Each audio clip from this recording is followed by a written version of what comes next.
DJ Saroj को नाही चौक हमाटोल DJ Saroj DJ Saroj DJ Saroj DJ Saroj को नाही चौक हमाटोल डीजे सरोज डीजे सरोज।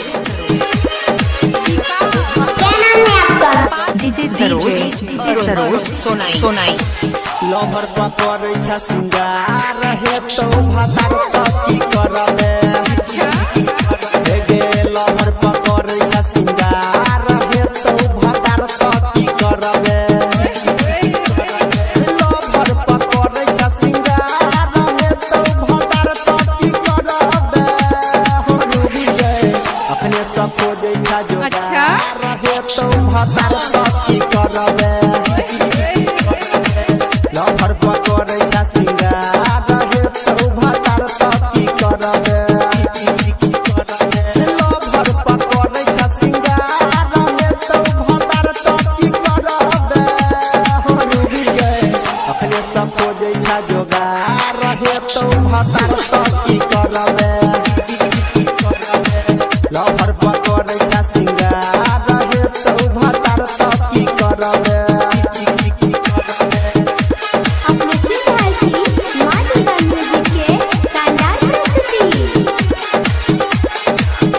क्या नाम है आपका?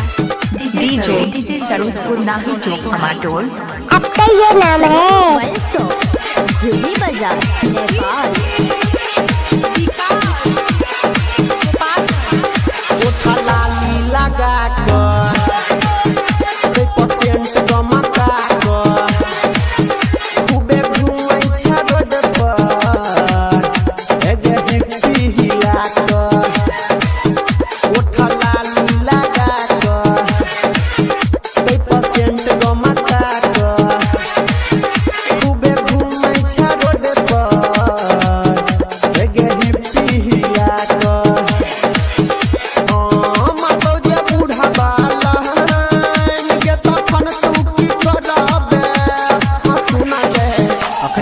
खोजै छ जोगार हे तो भातार सखी करबे लवर पकड़ै छ सिंगार हे तो भातार सखी करबे।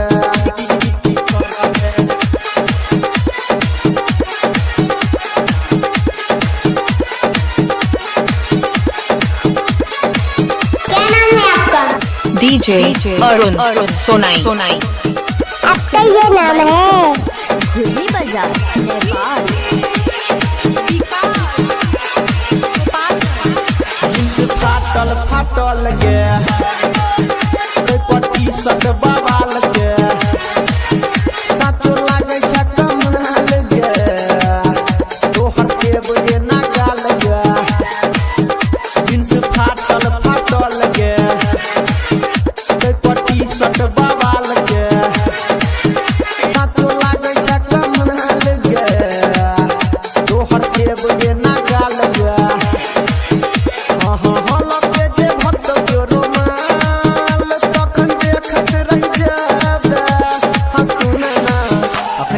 खोजै छ जोगार हे तो भातार सखी करबे डीजे सरोज को नाही चौक हमाटोल छ सिंगार हे तो भातार सखी करबे।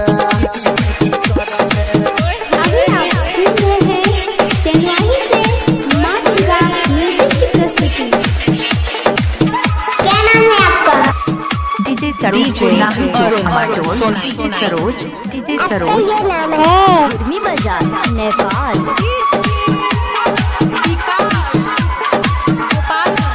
गायक अनिल देलको नंबर लागै छ रंजित के लवर सुन जान हमर देवढ़ा देबो कंबल गायक अनिल देलको नंबर लागै छ सुमित के लवर सुन जान हमर देवढ़ा देबो कंबल कमर छो तोहर लचकदार लागे घायल तू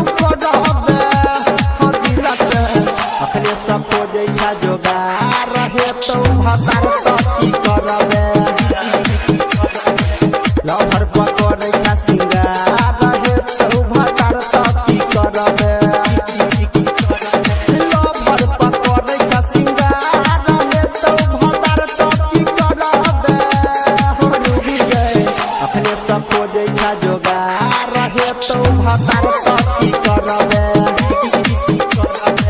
लभर पकड़ै छ सिंगार रहे तो भतार तो की DJ Arun Arun Sonai. DJ Saroj DJ Saroj DJ Saroj पुनाही चौक अमाटोल।